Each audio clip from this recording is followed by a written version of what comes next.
Hi friends, welcome back my YouTube channel. இந்த வீடியோவில் என்ன பார்க்க போகிறோம்னா, இது வரைக்கும் நம்ம தமிழ் சினிமாவில் ட்ரூ இன்சிடென்ட்டை பேஸ் பண்ணி வந்த தமிழ் மூவிஸ் டாப் 10 லிஸ்ட்டை பற்றி தான் பார்க்க போகிறோம். இந்த வீடியோ பார்ட் 1 தான். இந்த மாதிரி பார்ட் 2, பார்ட் 3 வீடியோவும் இருக்குது. நம்ம சேனலுக்கு ஃபஸ்ட் டைம் வந்திருந்தீங்கன்னா சேனலை சப்ஸ்கிரைப் பண்ணி வச்சுக்கோங்க. வாங்க வீடியோக்குள்ளே போகலாம். நம்பர் 10ல் இருக்கிறது மீசையம் முறுக்கு. நமக்கு முன்னாடி ஹிப்ஹாப் தமிழாவை பற்றி நிறையாவே தெரியும். மீசையம் முறுக்கு படம் மூலமாக அவர் இன்ட்ரடியூஸ் ஆனார். ஆம்பளை படம் மூலமாக அவர் மியூசிக் டைரக்டராக இன்ட்ரடியூஸ் ஆனார். இப்போ மியூசியம் முறுக்கு படத்தில் யார் ஹீரோன்று நினச்சிட்டு இருக்கும் போது ஹிப்ஹாப் தமிழா தான் ஹீரோன்னு சொல்லிட்டு ஃபஸ்ட் டைம் அவர் இன்ட்ரடியூஸ் ஆனார். பார்த்தா அந்த கதை அவரோட ஓன் ஸ்டோரின்ற மாதிரியும் சொன்னாங்க.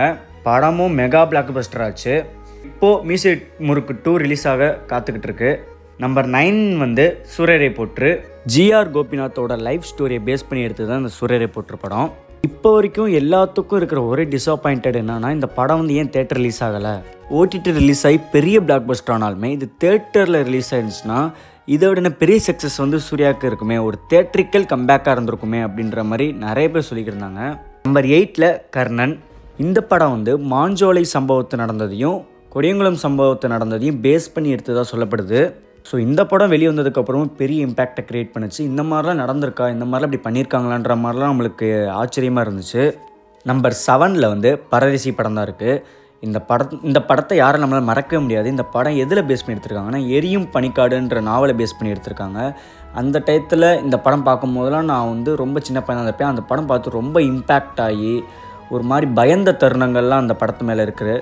சில நேரம் அந்த படம் டிவியில் போட்டாங்கன்னு நான் பார்க்கக்கூட மாட்டேன். ஏன்னா அந்த இம்பேக்ட் ரிட்டன் அதே மாதிரி செட் ஆயிருமோ அப்படின்ற மாதிரி பயத்திலே பார்க்க மாட்டேன். ஸோ அந்தளவுக்கு பெரிய இம்பேக்டை க்ரியேட் பண்ண படம். எனக்கு மட்டும் இல்லை, ஏர்லி 2K கிட்ஸ் இல்லை 90s கிட்ஸ் இந்த மாதிரி இவங்களுக்கு மட்டும் ரொம்பவே இம்பேக்டான படமாக இருக்கும் இந்த பரதேசி படம். 6th பிளேஸில் தீரன் அதிகாரம் 1. நம்மளால் என்றைக்குமே யோசிச்சிருக்க முடியாது, இப்படி ஒரு இந்த மாதிரி படம் நிஜத்தில் நடந்துச்சா, அப்படி ஒன்று இருந்துச்சா அப்படின்ற மாதிரியே பதப்பதைக்க வைக்கும். அந்த படம் பார்த்ததுக்கப்புறம் யாராச்சும் நம்ம வீட்டை தட்டுவாங்களோ, இந்த பிள்ளைக்கு முடியலை கதவு திறங்க அப்படின்னு தட்டிடுவாங்களோன்னு சொல்லிட்டு நம்ம அவ்வளோ பயந்த படங்கள் அதில் இதுவும் ஒன்று, தீரன் அதிகாரம் 1. இந்த தீரன் அதிகாரம் 1 நிஜத்தில் இப்படியே போய் கண்டுபிடிச்சாங்களா, அவங்க நாட்டுக்கு போய் கண்டுபிடிச்சாங்களா, எப்படி கண்டுபிடிச்சிருப்பாங்க, இப்படிலாம் கஷ்டப்பட்டாங்களான்னு நினைக்கும் போதே நமக்கு அவ்வளோ ஆச்சரியமாக இருக்கும். ஸோ அதை சூப்பராக ஹச் வினோத் கேரி பண்ணி சூப்பராக ஸ்க்ரீன் ப்ளே பண்ணி காட்டியிருப்பார். அந்த படம் தீரன் அதிகாரம் 1 பெரிய பிளாக் பஸ்டர் ஆச்சு. 5th பிளேஸில் அதே மாரி செல்வராஜ் எடுத்த வாழை, அவரோட லைஃப் ஸ்டோரியான படமானது தான் இது. நெக்ஸ்ட்டு அந்த டான்ஸ் ஆட போகாமல் இருந்திருந்தால் இந்நேரம் நம்ம தமிழ் சினிமா மாரி செல்வராஜ் சாரை பார்த்துருக்க மாட்டோம். ஸோ அந்த ஏஜில் ஒரு சாப்பாட்டு கூட இல்லாமல் எந்தளவுக்கு ஒரு மனநிலையில் கஷ்டப்பட்டிருப்பாங்கன்ற அந்த வாழைப்படம் நம்ம மாரி செல்வராஜோட கஷ்டத்தை ரொம்பவே உணர வச்சுருந்துச்சு. ஸோ வாழைப்படமும் வந்த புதுசில் செம்ம பிளாக் பஸ்டரு. வாழைப்படமும் கொட்டுக்களி படம் தான் வந்துச்சு. கொட்டுக்களி படம் அண்டர்ரேட்டடாக இருந்தாலும் மிஸ் பண்ணிட்டோம். ஆனால் நம்ம வாழை மிஸ் பண்ணலை. நெக்ஸ்ட்டு நம்பர் 4ல் விசாரணை படம் தான் இருக்குது. லாக்கப்புன்ற ஒரு நாவலையும் அதுக்கப்புறம் ஒரிஜினலாக இன்சிடெண்ட்டாக நடந்ததையும் மிஸ் பண்ணி எடுத்து தான் விசாரணை படத்தை பார்த்துட்டு நம்மளுக்கு ஒரு 2-3 நாள் தூக்கமே வராது. அந்தளவுக்கு ஒரு இம்பேக்ட்டுக்கு மேலே இம்பேக்டாக இருக்கும். நான்லாம் விசாரணை படம் பார்த்துட்டு ரொம்ப ஒரு மாதிரி அப்செட் ஆகிட்டேன், இப்படிலாம் அடிக்கிறாங்களே அப்படின்ட்டு. ஏன்னா நான் விசாரணை படம் பார்த்தது ஏதோ 8th 7th ரொம்ப சின்ன பையனாக இருந்தேன். அந்த டயத்தில் பார்க்கும்போது எனக்கு ரொம்ப இம்பேக்டாக இருந்துச்சு.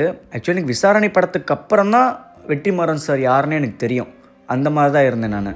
எல்லாமே விசாரணை படம் ஆஸ்கார் லெவலில் போயிட்டு வந்த படம். ஸோ அந்தளவுக்கு ஒரு சூப்பரான படம் தான் விசாரணை.